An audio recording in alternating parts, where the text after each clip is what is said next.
I found out I was pregnant at the same time as my mafia husband's childhood sweetheart Rosa. To protect her baby from being aborted by her parents, my husband claimed her baby as his own. As for mine, he coxed me, saying he will claim only after her baby was born. I confronted him, demanding to know why he would do this to me. His response was cold and unwavering. Claiming her baby as mine was the only way to protect them both. I won't let anything happen to her or the child.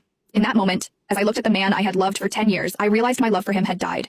Not long after, my family condemned me, calling me a slut for having a child without a father and pressured me into getting an abortion. Meanwhile, my husband was in another city with his sweetheart helping her through her pregnancy. By the time he returned, I was already gone. I found out that my husband was accompanying his childhood sweetheart Rosa for her pregnancy checkup at my regular hospital this afternoon. Vincent, our baby looks so cute on the monitor. From the crack in the door, I saw Vincent's face lit up with a smile. Rosa was pointing at the monitor, and Vincent nodded, smiling back at her. If I didn't know that man was my husband, the father of my baby, I would have sworn they were a couple, happy and in love. Isabella Caruso, the doctor is ready for your examination, the nurse called. Vincent turned, his face drained of color, his eyes scanning the hallway. He must have heard my name. When his eyes landed on me, his mouth opened, but no words came out. I had been happily married to Vincent Falcone, my mafia husband, for nearly 10 years.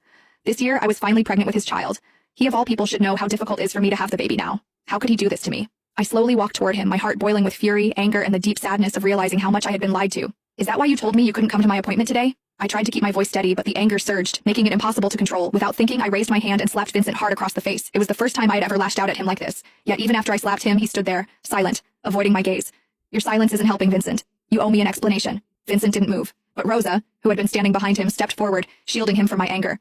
Mrs. Falcone, Isabella, right? She said, her voice shaking. Blame it all on me. Vincent did nothing wrong. It was my mistake, Isabella. I'm the one who got pregnant. Blamed it all on you, huh?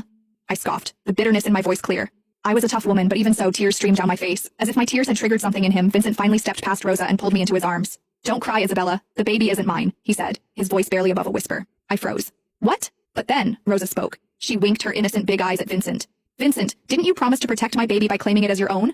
Why are you telling her now? Protect her baby? What the hell was going on? I broke free from Vincent's arms and stared at him. What the fuck is happening right now, Vincent? What the hell is she talking about?